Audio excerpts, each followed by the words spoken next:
তো আমি চলে এসেছি রান্নাঘরে এসেই দেখলাম মা দুটো ছোট ছোট খোকা ইলিশ এনে আছে। তো প্রথমে এই মাছগুলোকে ভেজে নিলাম। এর আগে আমি চাল কুমড়ো তরকারি করেছি মাছের মাথা দিয়ে, ওটা শ্যুট করিনি। তারপরে এই খোকা ইলিশটা ভাজলাম, ভেজে ইলিশটা ভাজে রেখে দিচ্ছি ওই তেলেই। আবার আর আলু বেগুন দিয়ে ঝোল হবে। তো নর্মালি এটা শুধু বেগুন দিয়ে ঝোল হয় কালো জিরে দিয়ে, বাট মা বললো আলু দিতে, বিকজ আমার ভাই আছে, ও আবার বেগুন খায় না, ও আলু দিয়ে ঝোলটা খাবে। তো আলু বেগুন এগুলো ভেজে রেখে দিলাম আর মাছটা। এবার ওই তেলে একটু কালো জিরে দিয়েছি, আমি টমাটো দিয়েছি। অনেকেই এই কালো জিরে বেগুনের ঝোলে দেয় না টমাটো, কিন্তু আমি দিই বিকজ আমাদের এই ফ্লেভারটা টমাটোর ভালো লাগে।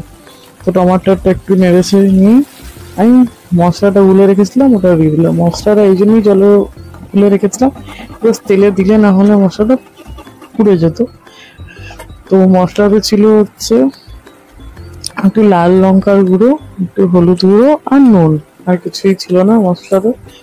এইটা একদমই সিম্পল ঝোলটা হয়, কালো জিরে দিয়ে কাঁচা লঙ্কা চিড়ে ঝোলটা হয়। তো কোনো কিছুই এক্সট্রা মশলা পড়ে না।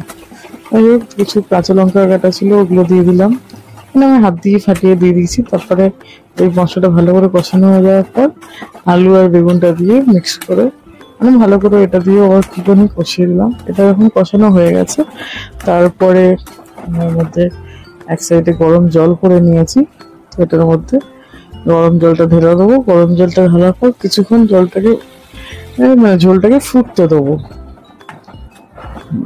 যেই ঝোলটা ফোটা শুরু করবে, তারপরে মাছটা দিয়ে আবার কিছুক্ষণ ফুটিয়ে নেবো। ব্যাস, আমাদের মাছের ঝোল রেডি। তো আপনারা জানেন যে আমি ডায়েট করছি, তো এই মাছের ঝোলের আলুগুলো খাবো না, তবে আমি তরকারি মাছ এইসব একটু বেশি বেশি খাই, অল্প করে ভাত খাই। এবং 2 গালের মতন ভাত নিই, যেটা 1 কাপের মতনই হয়। চলুন আবার লাঞ্চে দেখা হচ্ছে।